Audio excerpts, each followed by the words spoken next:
Western Spring Television. Ours it is.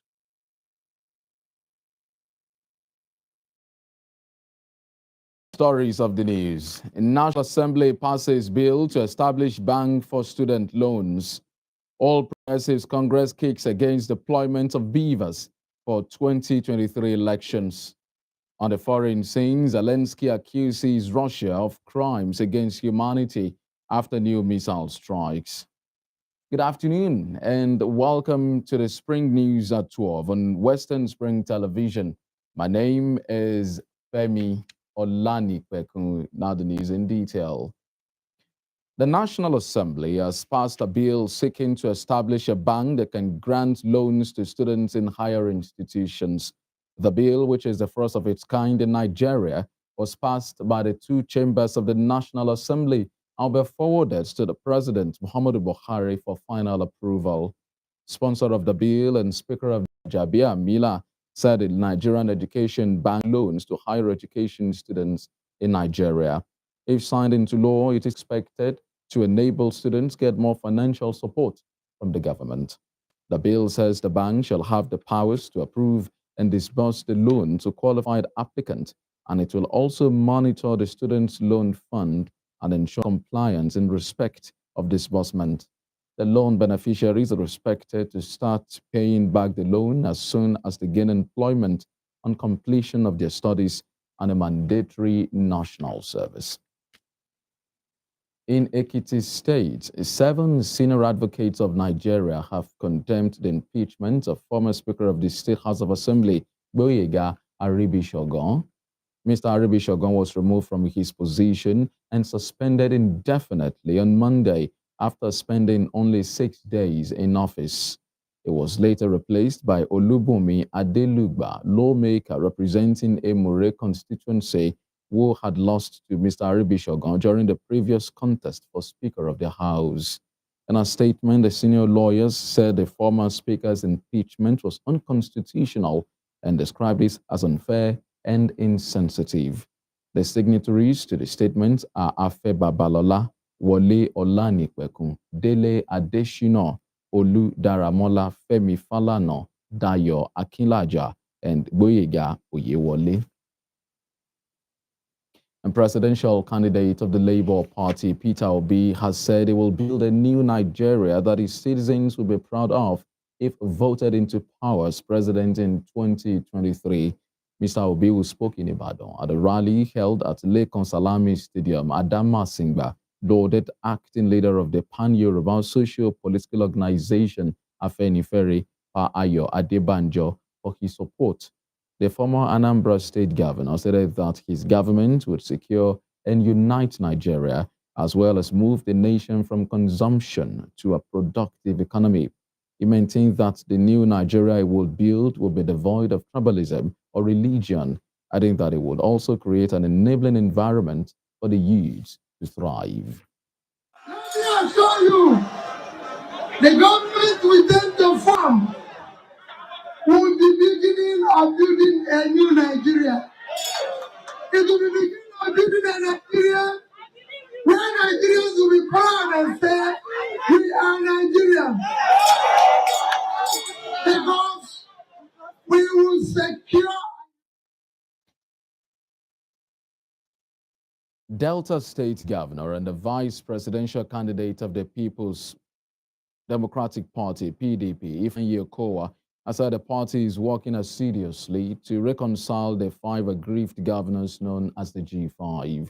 Senator Okowa disclosed these after meeting with some South-South PDP governors, including Udom Emmanuel of Akwa Ibom, Godwin Obaseki of Edo, and Doye Diri of Bayelsa State at the government house, Yanagua, the Bayelsa State capital. He said that the PDP is concerned about the G5 and wants to carry them along in the party's scheme of things, adding that the PDP presidential candidate Atiku Abubakar and 5 aggrieved governors will meet soon. In his remarks, Bayelsa State Governor Diri described the South-South as a stronghold of the PDP, stating that the party will emerge victorious at all levels in next year's general election.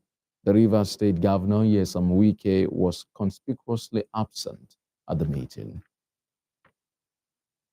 In the meantime, Rivers State Governor Nyesom Wike and his allies, identified as the G5, have arrived in Abia State. The flag of the People's Democratic Party (PDP) campaign in the state. Governor Wike arrived in Umuahia yesterday evening alongside the governors of Benue State, Samuel Otom, Enugu State, Ifeanyi Ugwanyi, and the governor of Oyo State, Seyi Makinde. Acting Publicity Secretary of the state chapter of the PDP, Abraham Ama, disclosed that the governorship candidate of the party, Uche Ikonne, his running mate, Oke Igwe, and other PDP candidates will be formally unveiled during the campaign. And ahead of the forthcoming general election in 2023, the All Progressives Congress, APC, has kicked against the deployment of the bimodal voter accreditation system, BVAS, and the INEC results viewing portal IREV. National chairman of the APC, Senator Abdullahi Adamu, kicked against it while speaking to a delegation from the Commonwealth Election Observation Mission. He said that the country is not yet ready for such technology, have the required telecommunication infrastructure to use the system. Senator Adamu further called on the electoral body to assure his party is 100% ready and has the required technology to operate such system. You are watching the news at 12 on Western Spring Television. We'll be right back after this break.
Thank you so much for staying with us on News at 12, reaching you from Western Spring Television.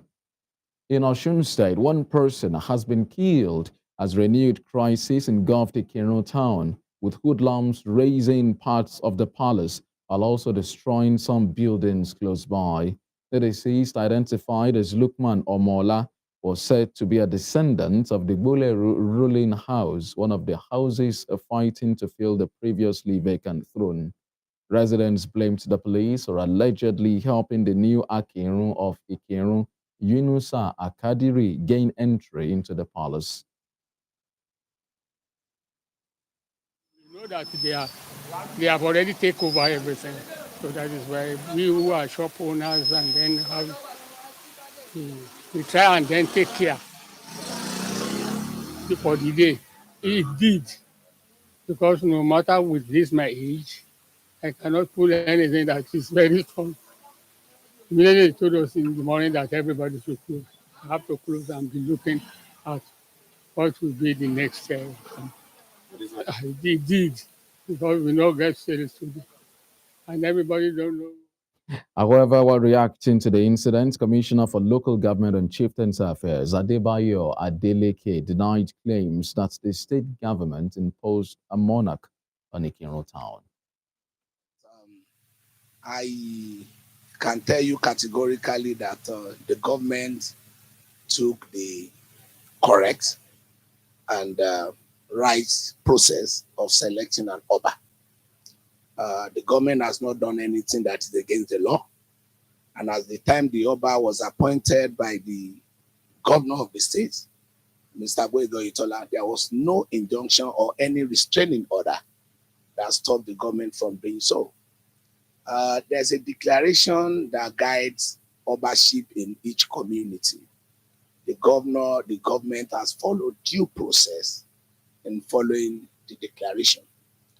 But when there's only one position, and we have couple of people that are interested. Those that are not lucky enough to be elected or selected or appointed, we obviously want to do some protest. It's unfortunate that in this part of the world, our way of saying no to any action, either of the government or of an individual, is going through protests. At times, the protests could be violent. But the National Center for the Control of Small Arms and Light Weapons says it has recovered over 3,000 illegal arms in the last 18 months. Speaking in Kaduna, National Coordinator of the center, Abba Diko, said recovery was part of ongoing efforts to stop the proliferation of illicit firearms in the country. He said the recovered arms would be destroyed in Kaduna today, while reiterating the determination of the center in ensuring that only authorized persons possess firearms in the country. Mr. Diko assured that the confiscation of illegal arms would be a sustained exercise to ensure lasting peace in Nigeria. And to legal matters, an appeal court sitting in Yola has reinstated Senator Emmanuel Boacha as the All Progressives Congress governorship candidate in Taraba State. Justice Tani Yusuf will lead a three-man panel set aside the earlier judgment of the Federal High Court in Jalingo, which nullified the APC primary election that produced Senator Boacha as the governorship candidate in the 2023 election. And the appellate court Sokoto Division has struck out an appeal by the Zamfara State People's Democratic Party PDP and three others seeking to uphold the party's governorship primary, which earlier held in Zamfara State. The presiding judge, Justice Muhammad Shuaibu, while reading the judgment, described the appeal as a mere academic exercise, one that cannot be entertained by the appellate court. Justice Shuaibu said that the issue before the court is beyond its stipulations of the individual's constitutional right. The appellate court further rewarded the cost of 100,000 naira against the appellants for filing preliminary objection that consumed substantial time of the court.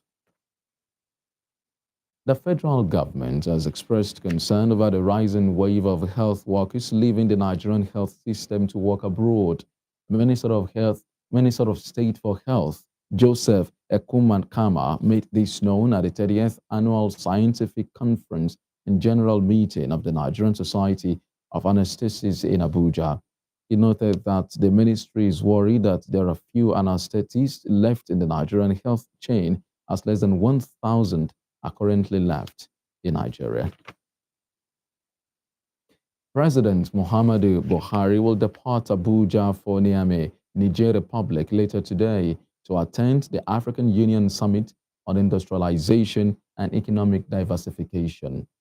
Presidential spokesman Garba Shehu revealed these in a statement, adding that the president will also attend the extraordinary session on African Continental Free Trade Area. President Buhari is also to attend the launching of the French version of the book entitled Muhammadu Buhari, The Challenges of Leadership in Nigeria. And moving outside the shores of Nigeria, President Volodymyr Zelensky has accused Russia of crimes against humanity after a new missile barrage caused a blackout across Ukraine. He told the United Nations Security Council via video link that the Russian formula of terror had forced millions of people to stay without energy supplies, without heating, and without water. Ukraine said the strike killed at least 7 people, while nuclear power plants went offline. Neighboring Moldova also experienced a massive blackout yesterday, but was not directly hit by the strike. With winter setting in, Moscow has stepped up strikes on Ukraine's energy infrastructure. Meanwhile, the United States UN Ambassador Linda Thomas-Greenfield condemned Russian strikes on Ukraine, but Russia defended the strikes during a Security Council meeting. The 9,202nd meeting of the Security Council is called to order. Thank His Excellency, Mr. Zelensky, for his statement. And let me thank Undersecretary DiCarlo for your briefing. Colleagues, it seems that Putin is determined to reduce Ukraine's energy facilities to rubble. Putin's motive could not be more clear and more cold-blooded. He is clearly weaponizing winter to inflict immense suffering on the Ukrainian people. Уничтожение военного потенциала наших противников высокоточным оружием наносятся удары по объектам энергетической и иной инфраструктуры, которая используется в целях военного снабжения украинской. A row over a new electoral system in Sierra Leone has led to a fight in parliament, with video footage showing punches being exchanged amidst raucous shouting. A huge object, apparently the parliamentary maze, was thrown from one side of the chamber to the other and then back. A journalist said security then threw out some lawmakers. Members from the governing and opposition parties were pitted against each other over a plan to bring in proportional representation for next year's local and general elections. The proposals from the Electoral Commission require parliamentary approval. In Asia, Malaysia's veteran opposition leader Anwar Ibrahim has been named the country's new prime minister after several days of post-election deadlock. The new leader was appointed by King Sultan Abdullah after elections over the weekend resulted in an unprecedented hung parliament. Neither Mr. Anwar nor ex-Premier Muhyiddin Yassin had won the simple majority needed to form a government. Mr. Anwar will be sworn in by the king later today. Mr. Anwar's party, which won the biggest share of seats in Saturday's election, does not have enough seats on its own to form a government. It is not immediately clear which party it will enter into a coalition with. And talking business, the Edo State government has stated that it's received only 2.1 billion naira out of the expected 28 billion naira, which it is its share from the 13% oil derivation paid by the federal government to oil-producing states in the country. The State Commissioner for Finance, Joseph Edoigbe, said that these are addressing journalists in Benin City, the Edo State capital. He explained that the funds are to be spread over 5 years in 20 installments, noting that Edo State has received 3 tranches of 700 million naira so far. The reaction is coming on the heels of the comments by Rivers State Governor Nyesom Wike, alleging that the oil-producing states have refused to disclose their share of the 13% derivative received from the federal government. Apple supplier Foxconn has apologized for a technical error in its payment systems a day after its phone factory in China was rocked by angry protests. Videos had showed hundreds of workers marching at the world's biggest iPhone factory in the city of Zhengzhou with complaints about COVID restrictions and claims of overdue pay. Those live streaming the protest said workers were beaten by police. One Foxconn worker told the BBC that the situation had since been resolved. And now to some sports stories. England manager Gareth Southgate says Captain Harry Kane will be fit to play in Friday's World Cup match against the United States. The striker injured his ankle early in the second half of Monday's opening 6-2 victory over Iran in Group B and was later substituted. Tottenham's Kane has scored 51 goals and 76 appearances for the Three Lions, still behind Wayne Rooney's record of 53. And Belgium labored to victory in their opening World Cup game as they were pushed all the way by an outstanding effort from Canada. Canada dominated large portions of this Group F game but were well in front of goal, particularly when Alphonso Davies saw a first-half penalty saved by Belgium keeper Thibaut Courtois. Courtois also had to save well from Alistair Johnson, but Canada were undone against the run of play on the stroke of half-time when Michy Batshuayi had a powerful left-foot finish past Milan Borjan. The Canadians are ranked 36 places below Belgium, but matched them in all areas apart from that decisive strike. And before we end the news, here is a recap of our top stories. The National Assembly has passed a bill seeking to establish a bank that can grant loans to students in higher institutions. The bill, which is the first of its kind in Nigeria, was passed by the two chambers of the National Assembly and be forwarded to President Muhammadu Buhari for final approval. And ahead of the forthcoming general election in 2023, the All Progressives Congress APC has kicked against the deployment of the bimodal voter accreditation system BVAS and the INEC results viewing portal IREV. And President Volodymyr Zelensky has accused Russia of crimes against humanity after a new missile barrage caused a blackout across Ukraine. That ends the Spring News at 12 on Western Spring Television. My name is Femi Olanipekun. Good afternoon.